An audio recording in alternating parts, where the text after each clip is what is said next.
Hello दोस्तों, आज की कहानी है पिता ने की बच्चों के पीछे मीठी साजिश। दोस्तों, अब हर सप्ताह सोमवार, बुधवार, शनिवार आपसे मिलेंगे एक नई कहानी के साथ सुबह 11:30 बजे। रात के 9:30 बज रहे थे। अखिलेश जी ऑफिस से घर लौटते हुए गाड़ी तो इस एवरेज स्पीड से चला रहे थे, लेकिन वह चाहते थे कि जल्द से जल्द वह घर पहुँचे। घर पहुंचने के साथ गाड़ी पार्क की। घर में घुसते के साथ सबसे पहले वह अपनी बेटी के कमरे में गए।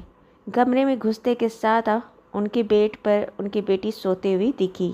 उनकी बेटी जो अब 5 साल की हो चुकी थी, वह अपनी बेटी के पास पहुंचे। बेटी गहरी नींद में सो गई थी। उसके सर पर हाथ फेरते हुए बोले, बेटा आज मैं फिर लेट हो गया। मैंने बहुत कोशिश की पर मैं जल्दी आ नहीं सका। मैं तेरे साथ खेलना चाहता था। पता है, मुझे बहुत मन था आपके साथ खेलने का। कोई बात नहीं, आप जब सुबह उठोगे तब पापा आपके साथ ढेर सारी खेलेंगे। आज पता है, आपके लिए पापा एक सरप्राइज़ भी लाए हैं। मेरी प्यारी बेटी दुनिया की सबसे अच्छी बेटी है, मेरी प्यारी सी बेटी। ऐसे कहते हुए उन्होंने अपनी बेटी के सर को चूमा, उसे थोड़ा थपथपाया, उसके गालों को सहलाए और चादर हल्का खींचते हुए थोड़ा सा उसके ऊपर उड़ा दिए और फिर वापस रूम के बाहर आए। अखिलेश की पत्नी कमरे के दरवाजे पर ही खड़ी थी। वह बहुत देर तक अपने पति को देख रही थी। जब अखिलेश जी कमरे से निकल रहे थे तो अपनी पत्नी को मुस्कुराते हुए देखे। बोले कि क्या हुआ? पत्नी बोली, कुछ नहीं। फिर अखिलेश जी अपने कपड़े बदले, हाथ पैर धोए और उसके बाद खाने के टेबल पर आए। अखिलेश जी की पत्नी माही उनको खाना परोसने लगी। अखिलेश जी देखे माही अभी भी थोड़ा थोड़ा मुस्कुरा रही है। अखिलेश जी पूछे कि क्या हुआ, तुम अभी भी मुस्कुरा रही हो?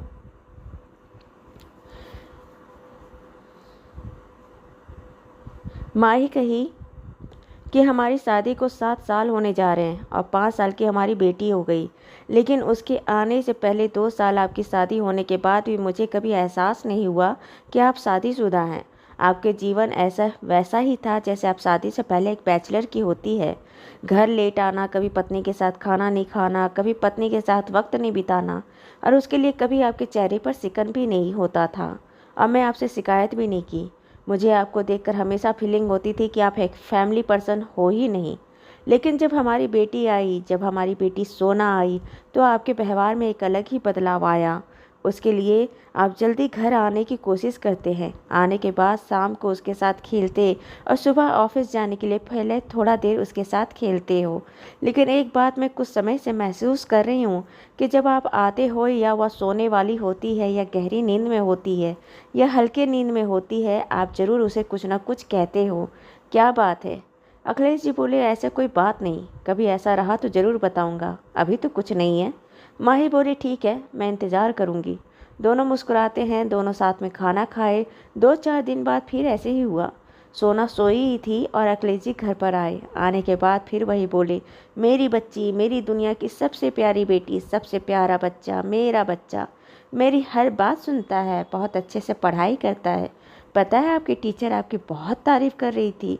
कह रही थी आप बहुत अच्छे बच्चे हो, बहुत डिसिप्लिन में रहते हो, बहुत अच्छे से पढ़ाई करते हो, मेरा प्यारा बच्चा। और फिर उन्हें दुलार करके चले गए।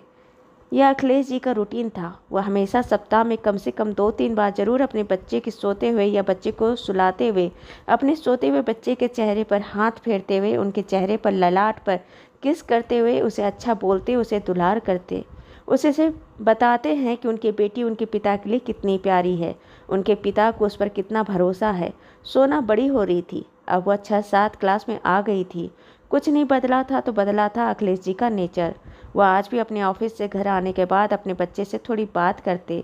अगर सोना सो चुकी होती तो ज़रूर उससे थोड़ी बातें करते, और सोने वाली होती तो उसे सुलाते हुए बड़े प्यार से कहते, मेरा बच्चा, मेरा बेटा मुझे दुनिया में सबसे ज़्यादा प्यारा है, सबसे अनमोल है, मेरा बच्चा जैसा कोई नहीं। अपने पापा की जान हो आप।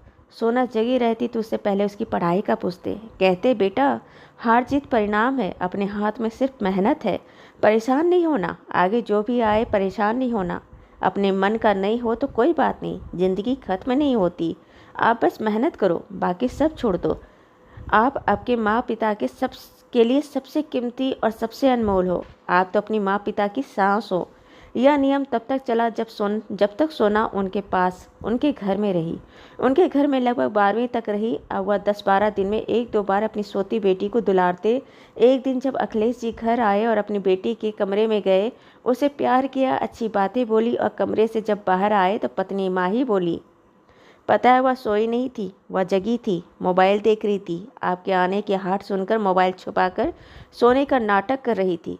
अखिलेश जी बोले, तो और अच्छी बात है। माही को बोले, मतलब उसने सुना है कि उसके पिता उसे क्या बोले, और नींद आने से पहले उसे अच्छा लगा होगा कि उसके पिता उसके बारे में अच्छा सोचते हैं।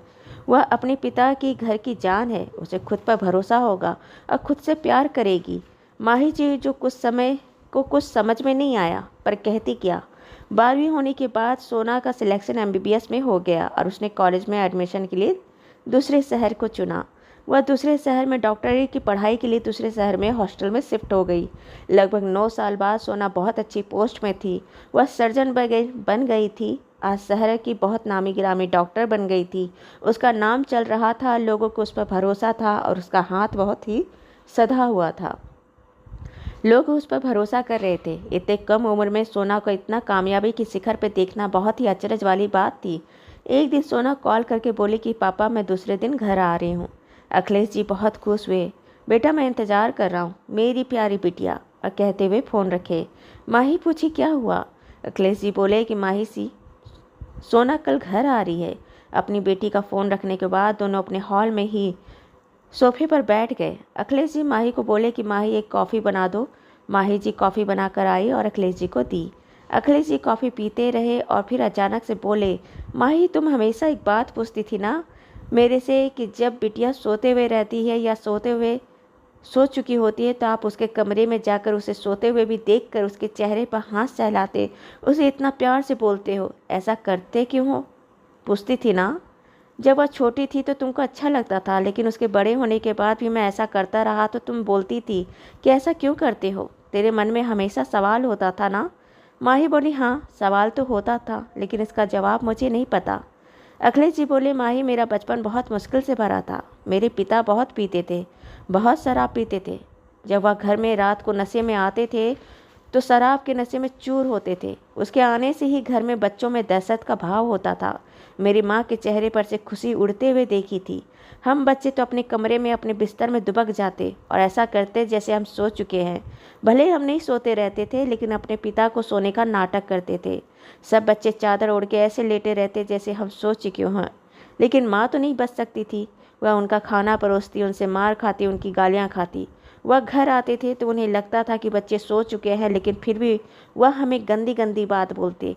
साला नालायक, नाम डुबा दिया, कोई कर्म का नहीं है, इससे तो अच्छा भगवान बच्चा ही नहीं देता, बे औलाद होना अच्छा था। ये बच्चे हैं, जीना हराम कर दिया है। जब देखो कोई ना कोई फरमाइश करते हैं। आज कॉलेज की फ़ीस चाहिए तो आज कॉलेज का जूता फट गया, आज कपड़े खरीदने हैं तो आज खाने में यह चाहिए। हम सुन सुन के अंदर से बहुत रोते थे। कभी हमें उनके लिए अच्छा नहीं लगा। और जब मैं बड़ा हुआ, मैं तुमसे शादी किया तो एक फैमिली पर्सन तो नहीं बना, लेकिन जब मेरी बच्ची सोना हुई, मेरी बेटी हुई, तो मैं चाहता था कि जब मेरी बेटी सोए तो मैं उसको हमेशा सोते हुए अपने बच्चे को कुछ अच्छा बात बोलूं, हमेशा उसकी तारीफ़ करूं, बताऊं कि इसके पिता को उसके बच्चे पर कितना गर्व है, कितना नाज है। वह बेटी है, अपने पिता की शान है। उसके पिता अपने बच्चे से दुनिया में सबसे ज़्यादा प्यार करते हैं। जितनी अच्छी बातें हो सकती थी मैं अपनी बेटी को बोलता था। अगर वह कभी सो गई है तो अलग बात है, और नहीं सोई है या उसे सोते सोते मेरे कुछ शब्द सुनाई पड़े तो मेरी बातों को सुन सके तो वह सुन के उसे लगेगा कि उसके पिता उसके लिए कितना अच्छा बोलते हैं। यह बातें जैसे मैं अपने बचपन में महसूस करता था। मैं अपनी बेटी को उससे अच्छा देना चाहता था, और इस बात को मैं बाद में महसूस किया।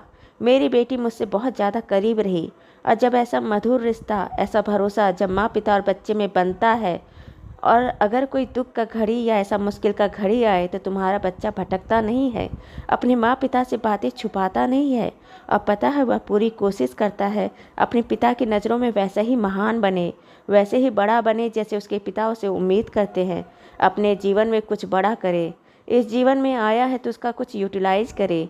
आज अपनी बेटी को देखकर लगता है कि शायद मेरा इतना दिन का तपस्या, मैंने इतने दिन से जो चीज़ लेकर चला था वह सच हुआ। माही सुनी तो उसे सही में इस बात का बड़ा आभास हुआ कि अखिलेश कितनी बड़ी बात को लेकर चल रहे थे। कोई अगर किसी के पीठ पीछे या किसी और से कुछ सुनता है तो उसे उस बात पर भरोसा ज़्यादा होता है कि वह इंसान उसके बारे में ऐसे ही सोचता है।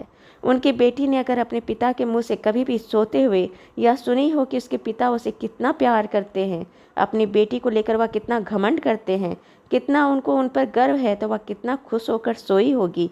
उसे अपनी ज़िंदगी में कितना अपने पिता से मजबूती मिला होगा।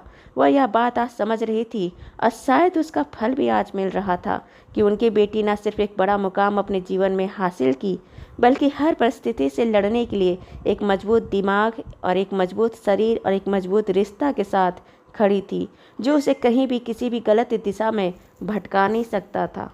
दोस्तों, ये कहानी आपको अच्छी लगी हो तो इसे लाइक करें, शेयर करें, सब्सक्राइब करें और मिलते हैं एक नई कहानी के साथ एक छोटे से ब्रेक के बाद। धन्यवाद।